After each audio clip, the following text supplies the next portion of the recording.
Pulso económico, que como es tradicional vamos a comenzar mirando atrás a ver qué tal le ha ido a nuestro IBEX 35. Hoy ha sido una caída importante, 1,28% abajo, hemos perdido los 13.800, que da el índice en 13.744,9. Algunos valores han subido, muy pocos de forma relevante. Solaria 4,24 arriba, Repsol 2,32 arriba, fíjense el tercer valor en subidas es Endesa, apenas 0,71. Y en el lado del rojo, donde preponderan las manos vendedoras, Indra la que más, se deja en la sesión 6,06, Arcelor 3,83 y Amadeus 2,99. Y a continuación les voy a adelantar algunas de las noticias que vamos a tratar aquí en nuestra mesa de análisis económico, con los mejores expertos para que ustedes no se pierdan detalle. Bueno, pues en nuestra tertulia hablaremos, cómo no, de esta amenaza bélica, este ya enfrentamiento declarado y abierto entre Israel e Irán. Bueno, ya saben ustedes que los norteamericanos se están desplazando hacia el Índico, hacia la base de Diego García, hacia las bases del sur de Europa, su poderío aeronaval, y eso pues incluye dos bases españolas. Todo el mundo espera que aquí pase algo grave. Al final no está pasando nada demasiado grave. Hoy han atacado un hospital en Israel. Bien, sí, pero el petróleo va subiendo, eso sí. De eso sí que no nos podemos librar. Y al final, pues las expectativas de una negociación que amaine la cosa se quedan en eso, en que Donald Trump se marchó de una reunión del G7 y poco más, Bueno, por cierto, en Estados Unidos hay que decir también que la Reserva Federal ha decidido mantener los tipos y que, bueno, si acaso, a pesar de las presiones de Trump, tengo yo por bueno que hasta que no cambie al presidente de la Reserva Federal no va a haber bajada de tipos de interés en Estados Unidos. Y de ahí a la OPA de moda. Hoy hay dos noticias interesantes. En primer lugar, Carlos Torres podrá atrasar la OPA unos 3 meses si acaba produciendo lo que de momento es una amenaza, una demanda al gobierno.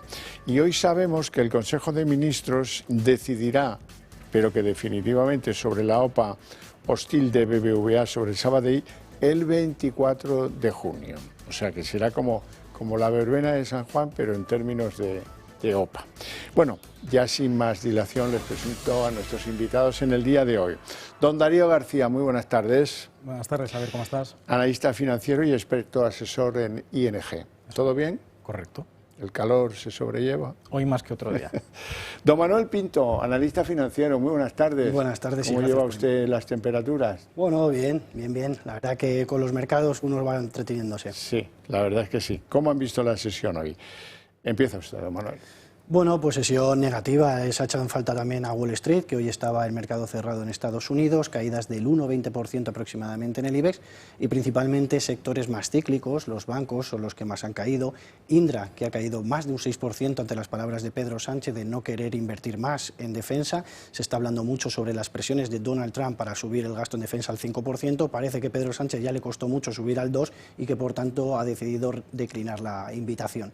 Por el lado positivo, Solaria, que ha tenido una mejora de recomendación de casas de análisis, y también Repsol, que ha tenido ese impulso del precio del barril, y las utilities, que pues podrían encontrar en este entorno en una situación idílica. Carácter defensivo, subidas en el precio de las materias primas. Bueno, pues en general creemos que puede ser Enagas, Iberdrola, estas compañías ahora mismo para poder posicionarse.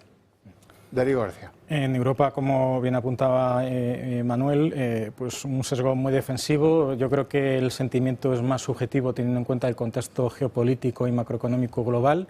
Teniendo en cuenta que hoy efectivamente era festivo en Estados Unidos, probablemente mañana los índices norteamericanos y las acciones, incluso en premercado, puedan abrir con huecos bajistas, descontando la imposibilidad pues de haber podido operar durante la jornada de hoy, y sobre todo incertidumbre, porque a pesar de que muchos mercados, entre ellos el europeo y particularmente el IBEX 35, que hemos comentado algunas semanas anteriores que parecía querer acariciar los máximos históricos por encima de los 16.000, al final ese periodo semanal de consolidación donde titubeaba a los 14.000 y pico puntos, pues al final ha acabado claudicando en un contexto sobre todo de cansancio por parte de los inversores que han perdido fuerza compradora y en algunos casos, que recordemos habíamos comentado también, donde se iba potencialmente a incrementar el dividendo, parece insuficiente para sostener estas alzas. Y como a nivel particular, en algunas compañías en el IBEX también hemos visto que hay cierto sesgo negativo, como ha comentado Manuel, tanto Indra como veremos a ver qué pasa con el tema de la OPA de BBVA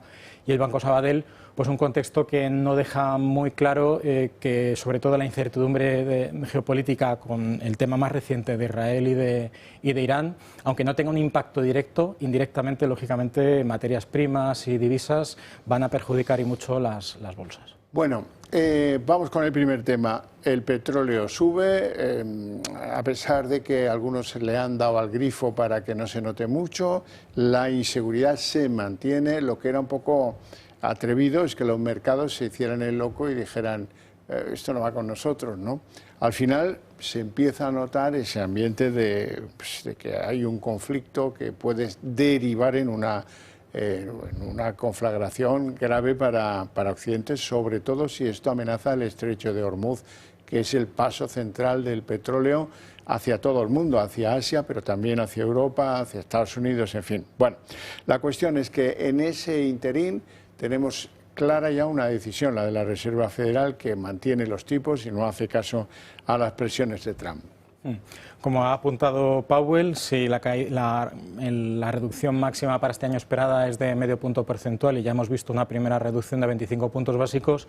Como hemos comentado en otras ocasiones, lo que le queda a la Reserva Federal es una única bala y no va a atenerse a la presión que pueda tener a nivel político por parte de Donald Trump, aunque genere a través de los aranceles y las negociaciones, que recordemos que está todavía pendiente las conclusiones de los aranceles finales con China, pues qué impacto puede tener luego a nivel económico. Por lo tanto, aquí sobre todo me gusta recalcar que queda de manifiesto la gran independencia que existe por parte de la Reserva Federal a la injerencia o el intento de injerencia político por parte de Donald Trump, y creo que en su sabiduría Powell va a reservar la bala cuando realmente haga falta.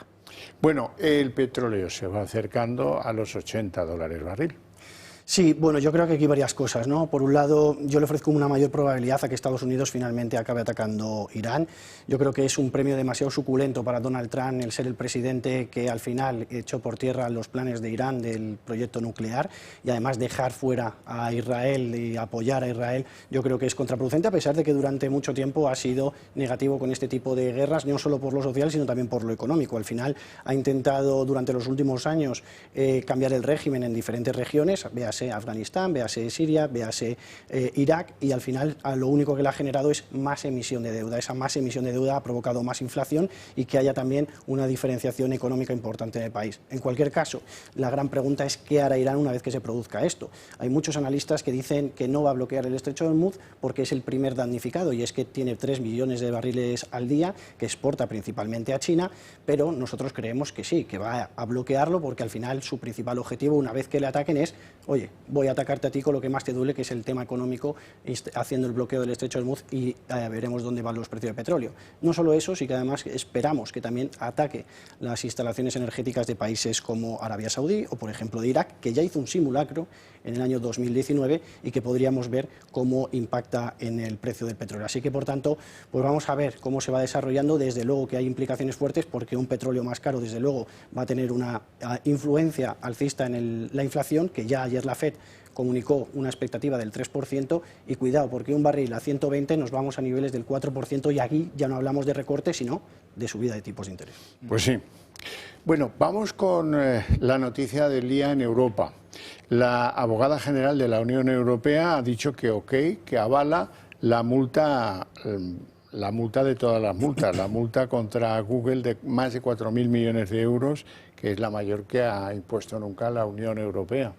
Bueno, al final lo estamos viendo, la cruzada por una parte, ¿no?, que tiene Europa ante estas compañías tecnológicas americanas. Ha sido uno de los principales críticas de Donald Trump a la hora de negociar los aranceles. También para esa sección 899 de la ley One Big Beautiful Bill, que va a imponer esos impuestos, igual que las entidades, en este caso las regiones como Europa, que pueda poner esos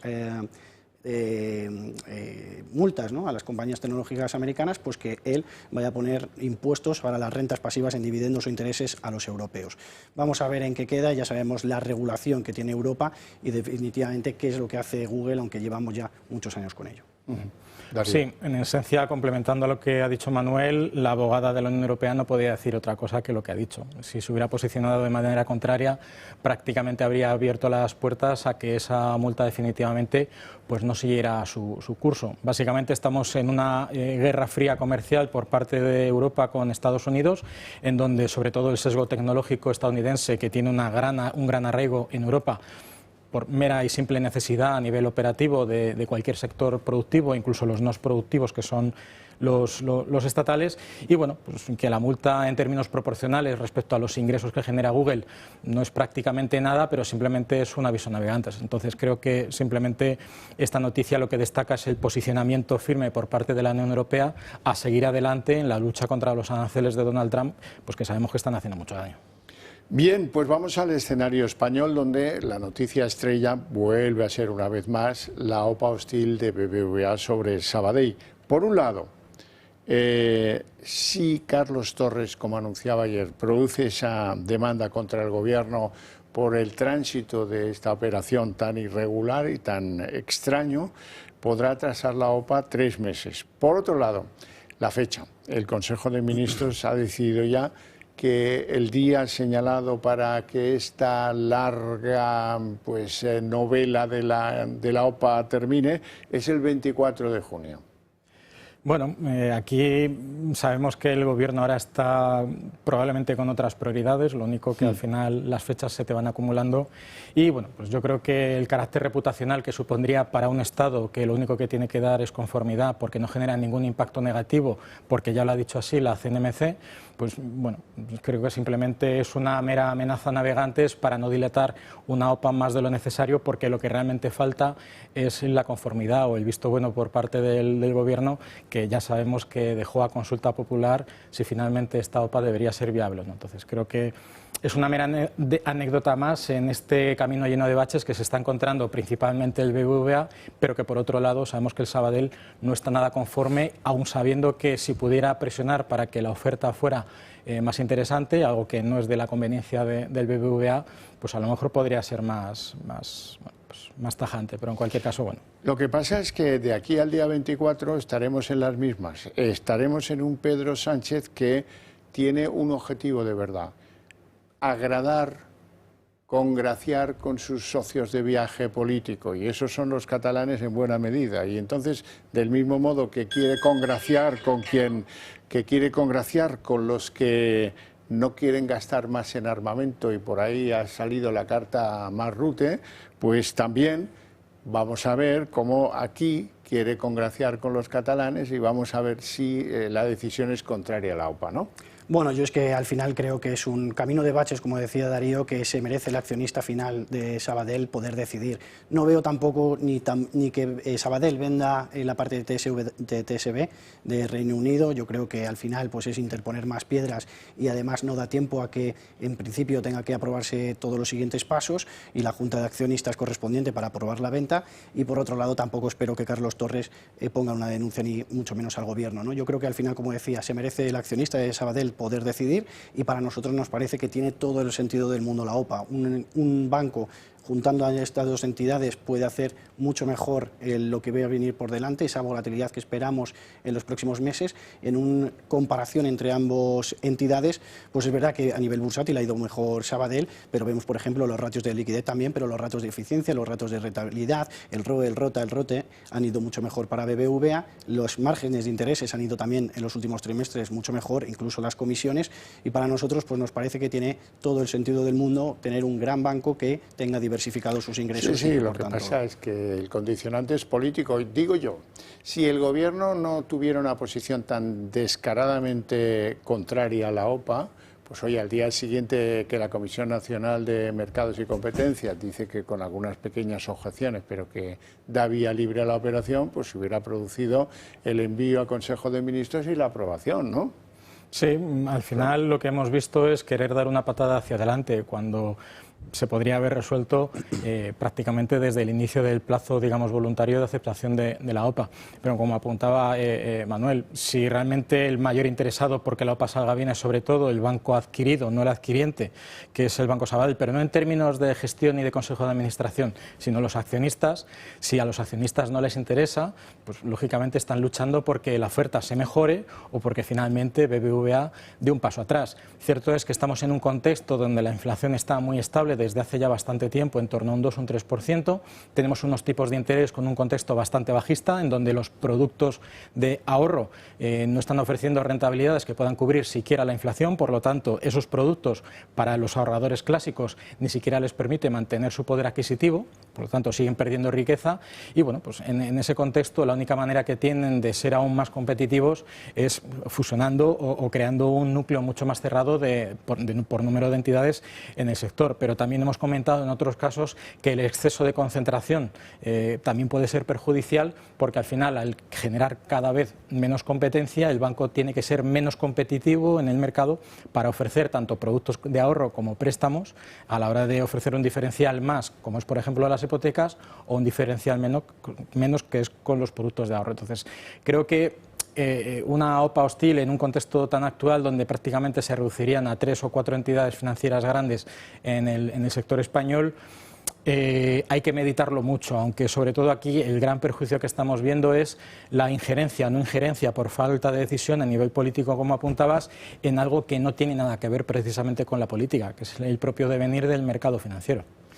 Bueno, lo que pasa es que además de todo eso, esto dejaría en muy mal lugar al presidente del BBVA si tiene que tirar la toalla o si tiene que, como él ha sido el que ha hecho la amenaza, recurrir a los tribunales. O sea que están todos metidos en un jardín impresionante. Sí, bueno, yo en cuanto a Carlos Torres, la verdad es que considero que antes de todos estos movimientos habrá llegado a algún acuerdo con los institucionales, que son gran parte accionistas comunes, y por tanto pues por ahí le haya faltado ahora el apoyo del retail, ¿no?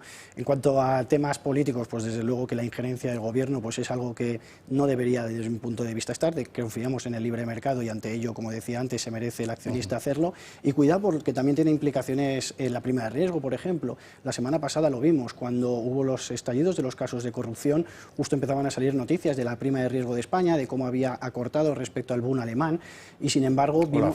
O la francesa, ¿no? Que ya incluso paga menos España que Francia, ¿no? Incluso pues Grecia, Italia, que ya han reducido de Francia, pero eso es otro tema.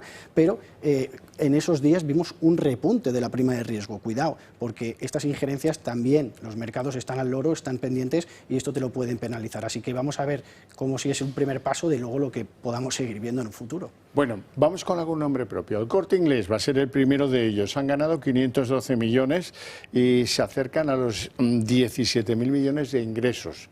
17 de ingresos, 512 de beneficios. Sí, y leí otro dato, ¿no? Están valorados los inmuebles de Corte Inglés en 15.000 millones de euros. Con 15.000 millones de euros vendiendo todos esos inmuebles se haría con 16 empresas del IBEX 35, ¿no? Que tienen una capitalización de mercado inferior. Bueno, en cualquier caso los ingresos han sido formidables. La verdad es que ha ganado mucho en los viajes, ¿no? En la parte que tiene de viajes el Corte Inglés, el turismo se ha potenciado mucho. De hecho, ha sido uno de los argumentos por los que la prima de riesgo, entre otras cosas, había bajado, por el crecimiento de España y demás, a raíz de ese turismo. Y también pues lo que ha sido moda y belleza, que lo ha hecho mucho mejor de lo esperado y que le ha reportado ingresos del 4 o 5%, incluso no lo hemos visto esos resultados, por ejemplo, en otras compañías como Puig, ¿no? Así que felicitar al Corte Inglés en este sentido por los resultados, por su evolución, por su recuperación después de la pandemia y la diversificación, como se ha mostrado a nivel negocio, que le ha reportado buenos ingresos.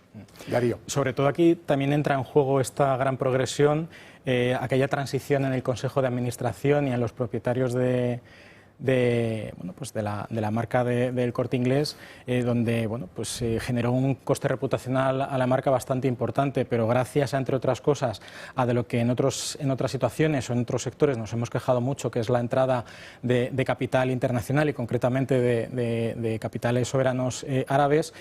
No hay que desdeñar que parte del gran éxito de este incremento en los ingresos y la consecución final de los beneficios viene porque la imagen internacional que ha adquirido el Corte Inglés en los últimos años ha sido extraordinaria, y es una de las cadenas de tiendas y bueno, pues de oferta de productos y de servicios, ya no solo de venta de productos, sino de nivel de servicios financieros.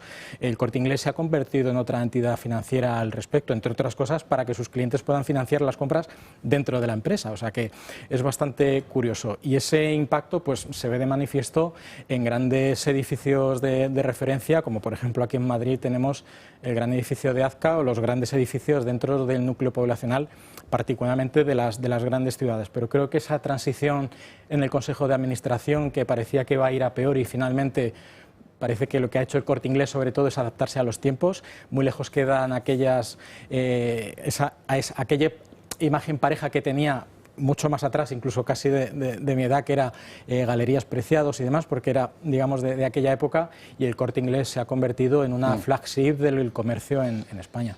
Vamos con el lío eléctrico porque se ve venir, nadie quiere acercarse al mochuelo. El mochuelo es el apagón. Red Eléctrica dice, nosotros la culpa a las eléctricas. La ministra Agesen, esta dice, bueno, lo maquilla muchísimo, pero le atribuye el 90% de la culpa a la sobretensión, y eso tiene que ver con Red Eléctrica, aunque ella también le añade responsabilidades a algunos que desconectaron algunas centrales de carácter de energías renovables. Hoy entra en liza Iberdrola y apunta a que ha sido la gestión, dicen, temeraria y negligente de Red Eléctrica la que ha producido el apagón. No le falta razón, sobre todo si después de muchas de las cosas que se han ido sabiendo era quiénes eran los gerentes de Red Eléctrica, ¿no? Si tenían la competencia técnica o formativa para cubrir esos puestos de trabajo, o como, bueno, pues como hemos ido sabiendo después de la DANA y a consecuencia del estudio o de las investigaciones, pues las conclusiones que se han sacado. Más allá de Iberdrola, de apuntar lógicamente a los culpables directos e indirectos, porque la gestión que tiene Red Eléctrica es la que tiene, es sobre todo lo que deja de manifiesto la situación, bueno, pues de cómo ha sido de todas las probabilidades, de todas las casuísticas y los motivos por los cuales tuvo lugar el apagón, se descartó en primer lugar precisamente el que tenía todas las probabilidades, y sigo creyendo yo personalmente fervientemente que esa sigue siendo la principal causa, y que también el oportunismo a la hora de declarar cuál ha sido la situación o el motivo final por el cual ha tenido o tuvo lugar el apagón, en términos de calendario, como he dicho muchas veces, no creo en las casualidades, mucho menos en la macroeconomía, en las finanzas. Hay una cantidad inmensa de millones en responsabilidades por el apagón, ¿eh? Eso es. Sí, bueno, al final se van echando unos la culpa a otros. Ayer vimos al gobierno que echaba la culpa a las entidades privadas y ellos no han tenido ninguna culpa, ¿no? Faltaría más. Y bueno, pues al final lo que hemos visto es el castigo que ha tenido Red Eléctrica durante algunos días, cuando se desestimó que fuera un ciberataque. Bueno, y desde luego que para mí el problema es todo lo que hablamos de energía, ¿no? De la dependencia de energías eólicas, de energía solar, de la falta de la energía nuclear, que yo creo que es un error por parte del gobierno el seguir desincentivando la energía nuclear, y aunque se ha prorrogado en los últimos días, ¿no? Yo creo que al final necesitamos esa energía nuclear que contamine menos. Yo creo que en el futuro, además, España necesita invertir mucho en centros de datos. Yo creo que va a ser algo clave para nuestra geografía. La inteligencia artificial va a estar ahí, los centros de datos necesitan para alimentarse, y las centrales nucleares, bien sea grandes o en este caso, sobre todo las pequeñas, van a poder ser un arma para alimentar esos centros de datos, que yo creo que va a ser una de las armas en este sentido por geografía de España que tiene que aprovechar de cara a los próximos años. Bueno, y sepan también que el Tribunal Supremo obliga a 40 bancos a pagar por las cláusulas suelo en un pleito que arrancó en 2010 y que siguen ahí dándole tal, y esto dice bastante poco de la sensibilidad de la banca por las sentencias de cosas que han hecho mal en el pasado. Es una vergüenza para eso que llaman la responsabilidad social corporativa. Bueno, lo dejo aquí con mi agradecimiento para estos caballeros. A ustedes les invito a ver a continuación la redacción abierta.